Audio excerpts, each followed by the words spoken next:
Hi, it's Amelia here from the University of Suffolk. Just give it a couple more minutes before we start today's session, just to see if anyone else would like to join. We're going to be talking about degree apprenticeships today. So these are something that's quite new and something that maybe you don't know very much about or haven't heard of before. So hopefully by the end of the session, you'll feel really confident in what they're all about, some of the advantages that they have, how you go about applying for them. And of course, you can ask questions at any point. So if you've got a YouTube account, you can log in and ask questions via our chat feature. And you can also send questions at any time to our inbox, the address for which is in the description for this session.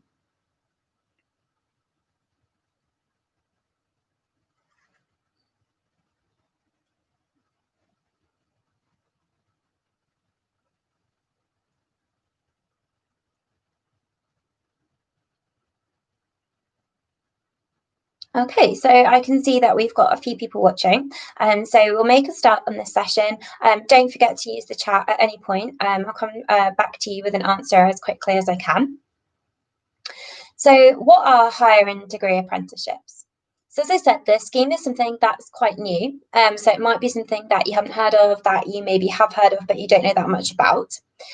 Basically, a higher or degree apprenticeship combines study and work, and they provide level 4, 5, and 6 qualifications. So an A level or equivalent would be a level 3 qualification.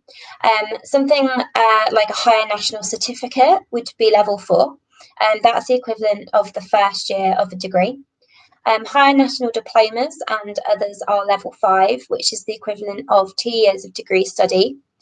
And then in this session, we're going to focus chiefly on degree apprenticeships, which provide a level 6 qualification, which is the equivalent of a full undergraduate degree. A degree apprenticeship is ideal if you're struggling to choose between higher education and going to work to earn a wage once you leave school or college. As a degree apprentice, you have the best of both worlds. So you'll have a job that pays a wage, and also the chance to gain a fully accredited degree awarded by a university. You'll work at least 30 hours per week based with one employer, and you'll usually have an experienced mentor who'll guide and support you whilst you learn the role, and also throughout your time as an apprentice. Employers set the salary that they pay. It has to be at least minimum wage, which is currently £3.90 an hour for apprentices, but many will pay much more than this. Some employers pay all the way up to £25,000 a year or more. And even better, because the employer actually pays your tuition fees, this means you're essentially getting up to an additional £9,250 per year on top of your salary, and you won't incur any student debt. As well as your on-the-job training, you'll attend lectures, seminars, and so on at the university that's awarding your degree, and that will usually be a day a week. There will be assessments, so it could take place throughout the course, or there could be an endpoint assessment, such as a big project or an exam. It could be both, and that will vary depending on the university that you're studying with and the employer that you're working for. So which careers can you enter via a higher degree apprenticeship? They are available in a really wide range of sectors, but be aware that they don't cover all professions. So as an example, if you wanted to become a doctor, you would still need to undertake a traditional medicine degree. The range of opportunities is huge though. So some of the most commonly offered include project management, surveying, data science, environment and sustainability, recruitment, teaching, supply chain, marketing, digital design, travel, all different kinds of engineering, tax, transport, planning, consultancy, and policing.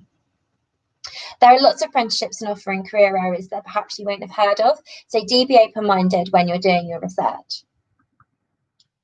So how do you know if a degree apprenticeship is right for you? It's important to understand that they aren't better or worse than a traditional degree, they're just different. So they'll be perfect for some people and not the right option for others. So it's really important to consider your future plans and the pros and cons. Perhaps the biggest advantage is that you won't need to take out student loans, so you won't have any student debt when you graduate. Your employer pays your tuition fees and you'll be earning a wage which will support you whilst you study, so you won't need to take out a maintenance loan. Apprentices are also often able to access the same perks as other employees, such as private health insurance, annual bonuses, and even discounts on the company's products. So if you work for a travel company, for example, you might actually be able to access things like discounts on flights. Those with degree apprenticeships are likely to be favoured by employers because they have up-to-date real-world experience of their chosen industry. In addition, employers will actually often put you through industry qualifications as well as your degree. So you could come out with a huge range of qualifications that make you a really strong candidate for working in the field that your degree apprenticeship is in. Employers are often keen to hold on to their apprentices, and they may offer, or in some cases even guarantee, a permanent position at the end of your degree. Many of the employers that offer degree apprenticeships are big national and multinational firms. For example, Boots, Amazon, Virgin, Coca-Cola, Airbus. They look great on your CV, and they also offer great progression opportunities for promotion if you choose to stay within the company. For example, 30% of senior managers currently at Rolls-Royce actually started out on their apprenticeship scheme. However, it's worth considering the following points too. So applicants can be any age. This means that you will be competing against those with existing industry experience. This isn't a scheme that's just for school or college leavers. Employers will often set academic conditions in the same way as traditional university courses. So they might be looking for a certain set of results at A-level or equivalent, or they could be expecting you to have studied a certain subject or subjects. In addition, they don't only look at education, but they'll also be looking at the skills and attributes that they would usually seek in an employee. Degree apprenticeships are designed to be vocational and point towards specific careers. That means they won't suit those who are unsure of their future plans or who want to study a traditional academic subject. For example, you wouldn't be able to take a degree apprenticeship in something like English literature or history or fine art. Most apprenticeships are only offered by certain universities and by certain employers, and that could be based on the industry in the local area. This might mean that you'd need to move away to another part of the country in order to access the degree apprenticeship that you're interested in. Degree apprenticeships are also usually longer than a traditional degree. So, for example, a nursing degree is usually 3 years, whereas a degree apprenticeship would usually take 4. Being a degree apprentice is also a really different type of student experience. So you can access the same facilities on campus as the students who are studying traditional degrees at the same university, and you can get the same benefits. So things like National Union of Student memberships, travel cards, and things like that.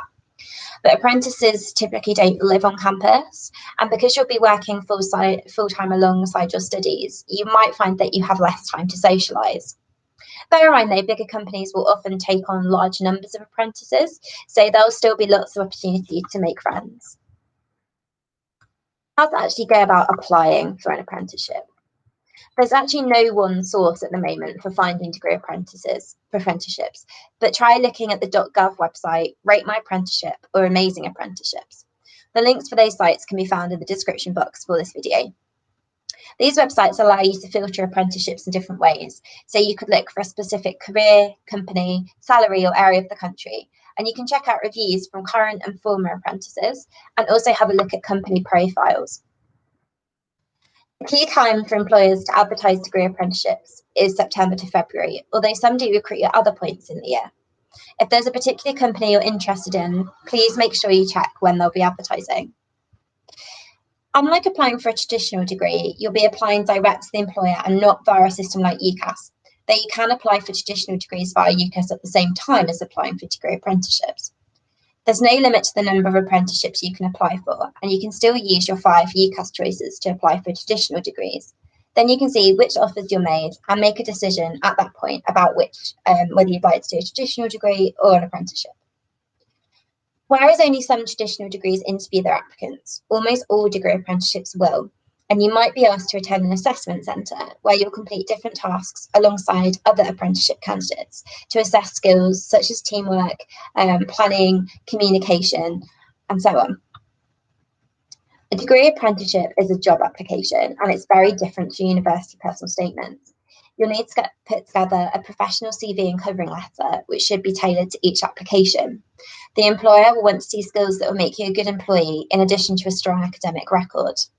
They'll look for your motivation to work in the chosen industry and a good understanding of the company's ethos and ways of working. Degree apprenticeships shouldn't be seen as an easy option. They're hard work and they require maturity, diligence, and excellent time management. In some ways, they're probably more work than a traditional degree. However, employees know this and will recognise the skills and hard work you'll have used when completing your apprenticeship. So there's no need to worry that a degree apprenticeship will be less valued going forward than a traditional degree. I hope you found this session helpful. If you've got any questions, please do just drop us an email using the address in the description box. Thanks very much for listening. Have a lovely sunny afternoon. Bye.